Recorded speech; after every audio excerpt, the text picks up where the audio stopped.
একটা কথারও উত্তর না দিতে জানা সেই তুমি, আজকের তুমি। অনেকটা পার্থক্য, যেন সেই হেল অ্যান্ড হেভেন ডিফারেন্স।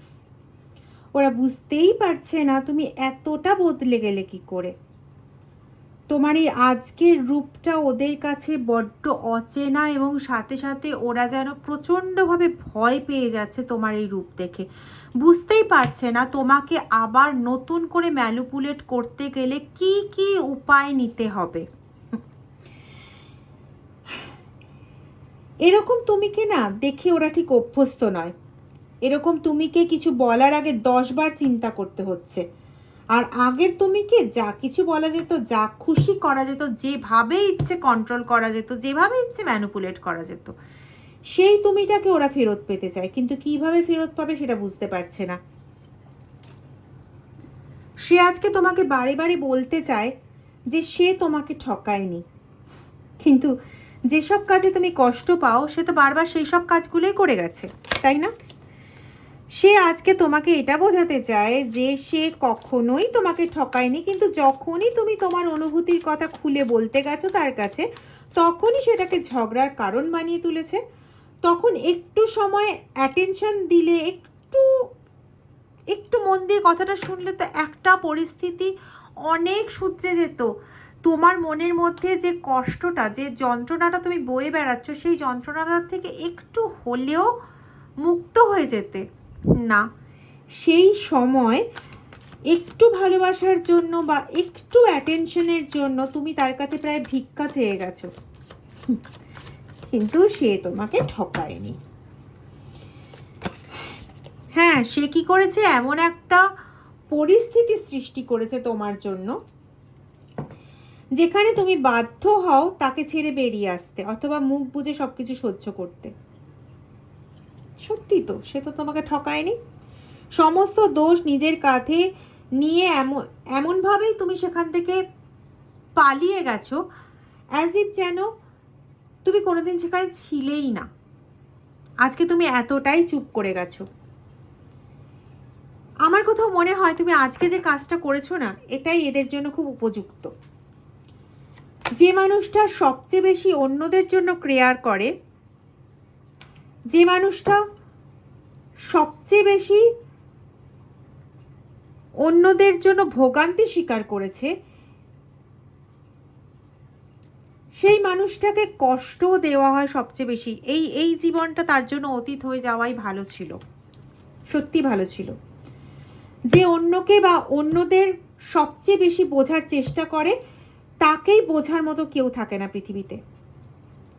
সমস্ত সময় যে মানুষটা সবার সাথ দিয়েছে, সবার, তার প্রয়োজনে সবাই তাকে ছেড়ে চলে গেছে।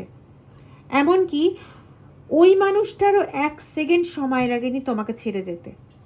হতে পারে এই মানুষটা তোমার বিবাহিত জীবনের বন্ধু, বা হতে পারে তোমার কোনো বন্ধু যাকে তুমি বিয়ে করবে বলে স্থির করেছিলে, বা তোমাদের মধ্যে এই কথা হয়েছিল যে তোমরা একে অপরকে বিয়ে করবে, মানে বিয়ে করে একটা সুন্দর লাইফ লিড করবে, বা তোমার সেই ছোটবেলার বন্ধু বা অনেক বছর আগেকার বন্ধু যাকে তুমি সম্পূর্ণরূপে বিশ্বাস করেছিলে, সেই ব্যক্তিটাও কিন্তু তোমাকে ছেড়ে যেতে 2 সেকেন্ড সময় নেয়নি। পরে বলেছে সেই সময় তার মাথা গরম হয়ে গেছিল। বাহ, কি এমন মাথা গরম যাতে মনের মানুষকেও ছেড়ে যেতে সময় লাগে না? তাহলে সেই মাথা গরম হওয়াটাই ভালো, না হলে তার চরিত্রটা তো সামনে আসতো না। প্রত্যেকটা বার নিজেকে পেছনে রেখে সামনের মানুষটাকেই চয়েস করেছো, শেষে নিজে একা থেকে গেছো। সেটা পরিবার হোক, সেটা নিজের বন্ধু হোক, বা অন্য কেউ হোক। আলটিমেটলি পারিপার্শ্বিক পরিবেশ বাধ্য করেছে তোমাকে বদলে যেতে। আর আজকে তোমাকে দেখে নাকি তারা ভয় পাচ্ছে। তারা বলছে তোমাকে চিনতে পারছে না, তুমি একটা সম্পূর্ণ অন্য মানুষ। তাহলে যেদিন তারা তন্ত্রক্রিয়া করেছিল, এই আশেপাশের মানুষগুলো যারা এত বড় বড় কথা বলছে, তারা তোমাদের টুইন ফ্লেম এনার্জিকে নষ্ট করার জন্য যেদিনকে কর্মকাণ্ডগুলো রচনা করেছিল, মৌলবী কাছে গিয়ে, তান্ত্রিকের কাছে গিয়ে বিভিন্ন রকম কার্য করিয়েছিল, তোমাকে বশীকরণ করতে চেয়েছিল, তোমাদের সম্পর্ককে নষ্ট করতে চেয়েছিল, একদম ডেভিল এনার্জি হয়ে তোমাদের সম্পর্কের ওপর থাবা গেড়ে বসেছিল, তখন মনে হয়নি এই কথাগুলো? যে তুমি চাইলে দুর্গা হয়ে তোমার সম্পর্কটাকে বাঁচানোর জন্য তুমি অনেক কিছু করতে পারো, বা যখন নিজের সন্তানের ওপর আঁচটা এসে পড়ছে তখন তাকে বাঁচানোর জন্য তুমি যে অসুর ধ্বংস করতে পারো সেটা বুঝতে পারেনি, জানে না যে মেয়েরা যেমন সৃষ্টিও করতে পারে, মেয়েরা তেমন ধ্বংসও করতে পারে। মেয়ে তো আমি ছেড়ে দিলাম, তারা বোধহয় তাদের ঈশ্বরের শক্তির সম্পর্কে না সেই সচেতনতাটা নেই। যে তন্ত্র নিয়ে তারা খেলা করছে সেগুলো সেই ঈশ্বরেরই রচিত, যেটাকে ভুলভাবে ব্যবহার করছে। ঈশ্বর না এক হাতে সৃষ্টি আর এক হাতে প্রলয়, আর দু হাত মিলিয়ে বিনাশের কাজটাও খুব সুন্দর করতে পারেন। তিনি চাইলে এরকমভাবে হাত জোর করে দু হাতে সমস্ত কিছু আগলাতেও যেমন পারেন, হাত ছেড়ে দিয়ে সব কিছুকে ফেলে ধ্বংস করতেও তিনি খুব ভালো পারেন। আজকে সাপোজ এটা আমার হাতে দু হাত দিয়ে আমি এরকম আগলে ধরে রেখেছি, তাই এই জিনিসটা অক্ষত আছে। তুমিও তোমার সংসারটাকে ঠিক এইভাবে ধরে রেখেছো, আর ইউনিভার্স তার পুরো জগৎটাকে এইভাবে ধরে রেখেছে। যদি কোনোদিন মনে করে আমি শুধু হাতটা এইভাবে ফাঁক করব, তুমি হাতটা এরকমভাবে ফাঁক করেছো, তোমার সংসার এখন তোমার গুরুত্ব বুঝছে, এখন নাকি তোমাকে ভয় পাচ্ছে। আর ইউনিভার্স যদি এটা করে তখন বাঁচতে পারবে তো কর্মফলের হাত থেকে, বা এই যে নোংরামিগুলো করছে এই নোংরামিগুলোর হাত থেকে বাঁচতে পারবে তো? আমি বলছি পারবে না। আমি যেখানে কাউকে কখনো বলি না, আমি খুব শান্ত থাকার চেষ্টা করি, সেখানে আমি বলছি প্রত্যেকটা সমুচিত জবাব ওদের দিতেই হবে, আর সেটা এই জন্মেই, পরের জন্মে কোনো না। আজকে যারা তোমরা এখানে ভিডিওটা দেখছো প্রত্যেককে বলছি, তোমাদের সঙ্গে হয়ে যাওয়া এক একটা অন্যায় যেগুলোর এখনো পর্যন্ত জবাব মেলেনি, প্রত্যেকটা অন্যায়ের সলভ হবেই হবে। যেখানে তুমি কোনো অন্যায় করোনি, যেখানে তোমার কোনো অন্যায় নেই, যেখানে তুমি সৎ, সম্পূর্ণ সৎ মানুষ, সততার জয় হবে। আজকে কলিযুগে হলেও হবে, দেরিতে হলেও হবে, হবেই। মিলিয়ে নিও। রিজেকশন বলছিলাম না একটু আগে বলছিলাম না, তোমাকে দিনের পর দিন রিজেক্ট করে গেছে, দিনের পর দিন তোমাকে তোমার জীবন থেকে সরাতে চেয়েছে। জন্মের পর মানুষের অনেকগুলো জীবন হয়, ছেলে হোক মেয়ে হোক। আগেকার দিনে শুনতাম মেয়ে মানুষের জন্মের পর তার জায়গা বদলাতে থাকে, তার জীবন বদলাতে থাকে। আমি বলি শুধু মেয়ে মানুষ কেন, সবারই তো হওয়া উচিত সেটাই। যখন একটি ছেলে আর একটি মেয়ের দায়িত্ব নিচ্ছে তখন ছেলেটির জীবন বদলাচ্ছে না, তার জীবনে দায়িত্বভার আসছে না, সে তখন একটা সংসার করছে না। তারপরে যখন তাদের আরেকজন কেউ এলো সদস্য তাদের সংসারে, তখন সেও সংসারের একটা দায়িত্ব পেল না, আরেকজনকে পালন করার দায়িত্ব পেল না। তবে শুধুমাত্র মেয়ের কেন জীবন বদলায়? ও সে অন্য একটা বাড়ি, মানে একটা নিজের বাড়ি ছেড়ে অন্য বাড়িতে চলে আসে বলে। বা দারুণ ব্যাপার। আরে আদিম যুগে তো পড়ে নেই, এখন তো বলা হয় নাকি মডার্ন যুগ হয়েছে, সব শাড়ি ছেড়ে বা মানে পায়জামা পাঞ্জাবি ছেড়ে, ট্র্যাডিশনাল ড্রেস ছেড়ে আমরা সব ওয়েস্টার্ন কালচারে চলে এসেছি, সবাই চলে এসেছি। শুধু সেটা বাইরের থেকে, ভেতরের থেকে এখনও সেই আদিকালের বুদ্ধিপুরি যুগে যা কিছু পরিবর্তন সব মেয়েদের জন্য, যা কিছু ভালো সমস্ত কিছু অন্য কারোর জন্য। আমি তো বাবা এটাতে বিশ্বাসী নই, আর যুক্তিসঙ্গতভাবে আমি সেটা পাইও না। আর আজকালকার যারা তোমরা যুক্তিসঙ্গত ছেলে বলো বা মেয়ে বলো, যারাই দেখছো না কেন, কারণ আমার এখানে ভিউয়ার্স আমি জানি শুধুমাত্র মেয়ে বা শুধুমাত্র ছেলে নয়, সবাই আছো। তোমরা নিজেরা বলো তো যুক্তিসঙ্গত বিচারে আমি কি ভুল বলছি? আজকে সবার মধ্যেই তো একটা স্টেজে যখন সে আসছে, যখন সে বিয়ে করছে, তার একটা নতুন জীবন হচ্ছে না, সে ছেলে হোক বা মেয়ে হোক। তার যেমন তার সঙ্গিনীকে বা সঙ্গীকে প্রাধান্য দিতে হচ্ছে, সঙ্গে সঙ্গে তারও যে পুরনো যে যারা ছিল, মানে তার বাবা মা হোক, তার যারা আরেকটা সম্পর্ক, সেখানেও তাকে প্রাধান্য দিতে হচ্ছে। পরবর্তী জেনারেশন যখন তার আসছে তখন তাকেও যেমন প্রাধান্য দিতে হচ্ছে, তার নিজের সঙ্গী বা সঙ্গিনীকেও যেমন প্রাধান্য দিতে হচ্ছে, তেমন তার পুরনো যে সম্পর্ক যেখান থেকে সে এসছে সেই বাবা মা তাকেও প্রাধান্য দিতে হচ্ছে। তাহলে শুধুমাত্র মেয়ে নয়, ছেলে দুজনেরই কন্টিনিউ পরিবেশে চেঞ্জ হচ্ছে, কন্টিনিউ সব কিছু চেঞ্জ হচ্ছে। তাহলে কেন একজনের ঘরে? নিশ্চয়ই হওয়ার কথা নয় এটা।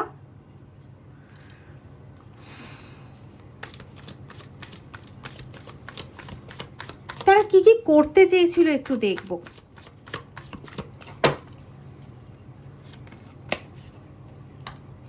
চারপাশের লোকেরা বলছে, দেখো কার্ডও বলছে এসকেপিং, চারপাশের লোকেরা বলছে, কার্ড বলছে যে তোমাকে পুরোপুরি সরিয়ে দিতে চেয়েছিল, একটা নিরুদ্দেশ্যের উদ্দেশ্যে তুমি চলে যাবে, সমস্ত কিছুকে অ্যাভয়েড করে ফেলবে, তোমার জীবনটা পুরো ব্লক হয়ে যাবে, এই কাজ করতে চেয়েছিল।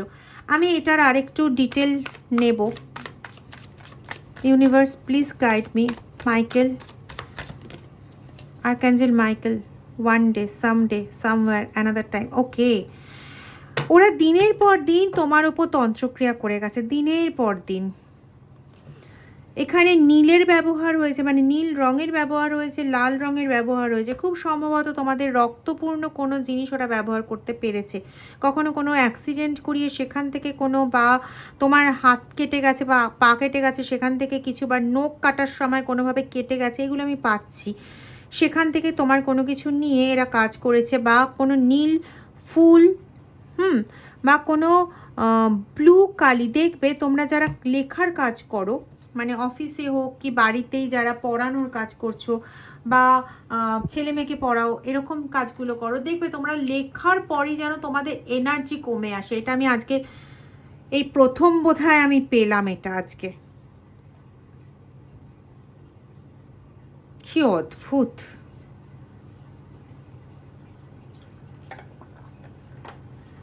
মানে কতটা নিচে নামলে এই জায়গাটাকেও ব্যবহার করা যায়। তোমরা যে লেখো, বিশেষ করে যারা নীল কালিতে লেখো, আমি তোমাদের বলবো তোমরা কালি চেঞ্জ করো, চেঞ্জ করে তোমরা কালো কালিতে লেখা শুরু করো। আর লেখার আগে ওই মানে হাতের মধ্যে না একটু কর্পূর ঘষে নেবে, ঠিক আছে? মানে একটু কর্পূর হাতে নিলে, আমার হাতের সামনে এখন রাখা দাঁড়াও এক সেকেন্ড, স্কিপ করে বেরিয়ে যেতে হবে না, এক সেকেন্ড দাঁড়াও।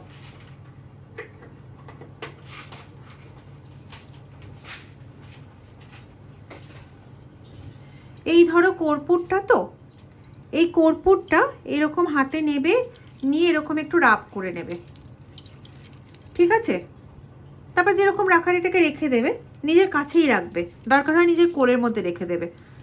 দেখবে একটা সুন্দর একটা গন্ধ বেরোবে কর্পূরের। এবার তুমি লেখো এবং নীল কালিটা ইউজ করবে না, নীল কালি বাদে যে কোনো কালিতে লেখো, কোনো সমস্যা নেই, ঠিক আছে? ওদের ওই জায়গাটা ব্লকেজ হয়ে যাবে। তুমি দেখবে তোমাদের ক্ষেত্রে পার্টিকুলারলি এটা হতো যে নীল কালিতে তুমি কিছু লিখলে বা কোনো দাগ কাটলে বা কিছু সামথিং কিছু করলে, বা নীল কালি কোনো পেন হাতের মধ্যে কিছুক্ষণ রাখলে, তারপরেই তোমার এনার্জি ডাউন হতে শুরু করে। কাদের ক্ষেত্রে এটা হয় আমাকে একটু জানিও। ডেফিনেটলি হয়, হয় তো বটেই। রীতিমতো তোমার এনার্জিকে সিক্রেটলি শোষণ করা হচ্ছে, সিক্রেটলি। মাই গড। এবং এখনো ভেবে যাচ্ছে কিভাবে তোমাকে নিজেদের গ্রিপে আনতে গেলে পরে কি কি করা যেতে পারে। এখনো ওদের মাথায় এটা চলছে, কারণ ওরা তোমাকে ভয় পাচ্ছে, রীতিমতো তোমাকে ভয় পাচ্ছে। যদিও বা চারপাশের লোকজনের আমি এনার্জি পাচ্ছি যে তারা বলছে তুমি একদম ঠিক কাজ করেছো, তারা বলছে যে তোমার এতদিন ধরে মানে রক্তের অশ্রু বয়েছে তোমার চোখ দিয়ে, এখন গিয়ে তুমি ঠিক ডিসিশন নিয়েছো। ওদের সঙ্গে এত কাকুতি মিনতি করে কোনো লাভ নেই, কিন্তু নিজের অধিকার ছেড়ে যে তুমি ওখান থেকে বেরিয়ে যাওনি, এর জন্য তোমাকে সবাই শাবাশি দিচ্ছে। তারা মনে মনে নয় গো, তারা নিজেদের মধ্যে কথাবার্তা বলছে এবং সেখানে হচ্ছে এই কথাবার্তাগুলো। তুমি বোধহয় অ্যাজামশনও করতে পারছো, কারণ যারা তোমার সঙ্গে এতদিন একদম কথাই বলতে চাইতো না বা সেভাবে কথা বলতো না, হতে পারে তোমার হাজব্যান্ড মানে থাকে না বাড়িতে, সে হয়তো চাকরি সূত্রে বাইরে থাকে, এরকম আমি পাচ্ছি। তো তোমার সঙ্গে যারা কোনোদিন কথা বলতো না, এখন না তারা তোমার সঙ্গে মোটামুটি ভালোভাবে কথাও বলতে চায়। রাস্তায় তোমাকে দেখলে পরে হাই হ্যালো বা দুটো চারটে কথাবার্তা তারা তোমার সঙ্গে বলে। জেনে রেখো একদম 100% জেনে রেখো যে ওরা বুঝতে পেরেছে যে তুমি এতদিন কোনো খারাপ কাজ করোনি। তোমাকে খারাপ করার অনেক চেষ্টা করেছিল, কারণ সমাজে তো এটাই সোজা না, যে তোমাকে খারাপ করে দিতে পারলে পরে তোমার নামে বদনাম চাপিয়ে দিতে পারলে, তোমাকে যেদিন ধাক্কা দিয়ে বের করে দিতে পারবে সেদিন ওদের সুবিধা হবে।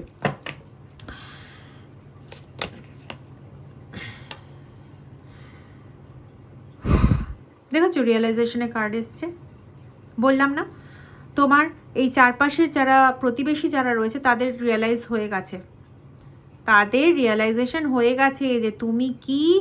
আর তোমার মতন বৌমা যদি ওরা পেতো, ওরা ধন্য হয়ে যেত। তোমার মতন মেয়ে ওদের বাড়িতে একটা থাক, ওদের বাড়িতে একটা তৈরি হোক, এটা ওরা চায়। এমনকি ওদের বাড়িতে যে মেয়ে বউরা আছে তাদেরকে এখন তোমার এক্সাম্পল শুনতে হয় প্রত্যেকটা দিন, যে ওর মতন হও। দেখবে ওদের বাড়ি মেয়ে বউরাও এখন তোমার সঙ্গে কথা বলে একটু একটু করে।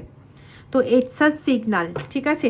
আমি ওটার আরেকটু নেব, এক্সপ্লেনেশন নেব, যে ওরা এখন তোমাকে কাবু করার জন্য ঠিক কি করতে চাইছে। ওকে, অবসেশন এনার্জি, কার্স, হেক্সপেল করছে তোমার এগেনস্টে, এবং তোমাকে অভিশপ্তময় করার চেষ্টা করছে, যাতে তোমার মাইন্ড নেগেটিভ হয়ে যায় সেরকম কিছু তোমার মধ্যে করার চেষ্টা করছে, ঠিক আছে। যাতে তুমি নেগেটিভ মাইন্ডেড হয়ে গেলে পরে, তুমি ডিপ্রেসড এনার্জিতে চলে গেলে পরে তুমি আর এতটা মানে ঘাড় উঁচু করে দাঁড়িয়ে থাকতে পারবে না, তোমার ঘাড় ভেঙে যাবে, সেটারই চেষ্টা ওরা করছে, ঠিক আছে। তোমার ইনটিউশনও তোমাকে বলছে এখন, যেটা পাচ্ছি আমি এখানে, তুমি ভেতর থেকেও বুঝতে পারছো যে ওরা তোমাকে ভাঙার চেষ্টা করছে, এবং এটা সেকেন্ড লাস্ট অ্যাটেম্পট, ঠিক আছে। এটা আমি পাচ্ছি এখানে, যে ওদের এই অ্যাটেম্পটটা হচ্ছে সেকেন্ড লাস্ট অ্যাটেম্পট। ওরা কিন্তু এটা করতে না, আমি এখানে এই যে মিথ্যে কাজগুলো ওরা এবার করছে, নিজেকে আবার নতুন করে সাজানোর চেষ্টা করছে ওরা, সেখানে কিন্তু আমি পাচ্ছি ওরা কিন্তু একটা ভয়ও পাচ্ছে যে যদি ধরা পড়ে যায়, কারণ ওরা জানে যে ওদের দেওয়ালে পিঠ ঠেকে গেছে। এরকম মোমেন্টে কিছু করতে যাওয়াটাও বোকামি, এটা ওরা খুব ভালো মতন বুঝতে পারছে। কিন্তু তবুও হয় না, বুঝলে কি হবে, একবার যারা লোককে বাঁশ দেওয়ার স্বাদ পেয়ে গেছে তারা না খুব চট করে বাঁশ দেওয়ার স্বাদের হাত থেকে বেরোতে পারে না। ওদের অবস্থা তাই, ওরাও পারছে না।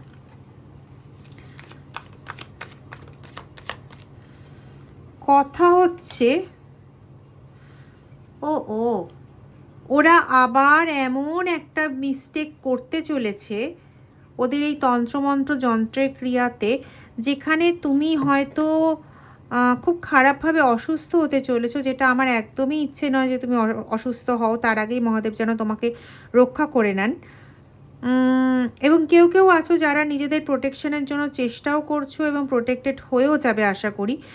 তো সেক্ষেত্রেও আচ্ছা, যেটা আমার বলা হয়নি, যারা আমার থেকে পার্সোনাল রিডিং নিতে চাও তারা এই নাম্বারটাতে 8017358735 এই নাম্বারটাতে, বা দেখবে ভিডিও ডেসক্রিপশন বক্সে আমার আরেকটা নাম্বার দেওয়া আছে, এই দুটো নাম্বারের মধ্যে যে কোনো একটা নাম্বারে হোয়াটসঅ্যাপ করে আমার সঙ্গে যোগাযোগ করতে পারো, ঠিক আছে। যারা পার্সোনাল রিডিং আমার থেকে নিতে চাইছো, বা কোনো রকম কাটান ক্রিয়া করাতে চাইছো, ব্ল্যাক ম্যাজিক রিমুভ করাতে চাইছো, মানিটারি ব্লকেজ রিমুভ করাতে চাইছো, বা পার্টনারশিপ ব্লকেজ রিমুভ করাতে চাইছো, ওকে। ওরা চাইছে যে তুমি কোনোভাবে অসুস্থ হয়ে পড়ো এতটা যে তুমি আর উঠে দাঁড়াতে পারছো না, তাহলে তুমি বাধ্য হবে ওদের আন্ডারে যেতে। এই ছকটা এরা করছে, ঠিক আছে। কিন্তু এখানে তোমাকে রিটেন করতে পারানোর জায়গাটা কিন্তু অত্যন্ত কম, কারণ তুমি এখনও না আহত ঘোড়ারা ছোটে অনেক বেশি, এটা ওদের জানা নেই। ওরা যে এখন বর্তমানে যে কাজটা করতে যাচ্ছে না, সেটাতে এমনিতেই ওদের শক্তি অনেক কম হয়ে যাবে। তার কারণ হচ্ছে ওরা ভয়ে কাজটা করতে যাচ্ছে। হ্যাঁ, যাচ্ছে তো তোমাকে থামানোর জন্য কাজটা করতে, কিন্তু নিজেদের মধ্যে সেই শক্তিটা নেই যে হ্যাঁ আমি থামিয়ে ফেলবই, সেই শক্তিটা কিন্তু এদের মধ্যে কাজ করছে না, ঠিক আছে। এটা গেল 1 নম্বর। আর 2 নম্বর ব্যাপার হচ্ছে যে এরা কোনোভাবে তোমাকে কোনো কিছু সিচুয়েশন জানতে দিতে চাইছে না, যার জন্য কন্টিনিউ তোমার থেকে অনেক কিছু লুকিয়ে যাচ্ছে। কোথাও আমি একটা দুধের বোতল দেখতে পাচ্ছি, কেন বুঝতে পারছি না, কিন্তু ভীষণ বারবার যে বাচ্চাদের ফিডিং বোতলগুলো হয় না, ওরকম ধরনের একটা বটল দেখতে পাচ্ছি। কিছু তো তোমার থেকে লুকিয়ে যাওয়ার চেষ্টা চলছে, যেটা অ্যাকচুয়ালি ওদের মিস্টেক। এটা লুকিয়ে যেতে পারলে ওদের সুবিধে বেশি। ওরা তোমার থেকে কিছু একটা লুকানোর চেষ্টা করছে। সাকসেসফুল তো ওরা হবে না, তুমি আলটিমেটলি জানতে পারবে, এবং ওদের আলটিমেটলি যে ভয়টা ওরা পেতে শুরু করেছে সেই ভয়তেই এদের বাস করতে হবে। যদি ভিডিওটা ভালো লেগে থাকে তাহলে প্লিজ ভিডিওটা লাইক করো, শেয়ার করো লোকের মাঝে। আর যারা এখনও চ্যানেলটা সাবস্ক্রাইব করোনি তারা চ্যানেলটা সাবস্ক্রাইব করে বেল আইকন প্রেস করে দিও। Thank you so much.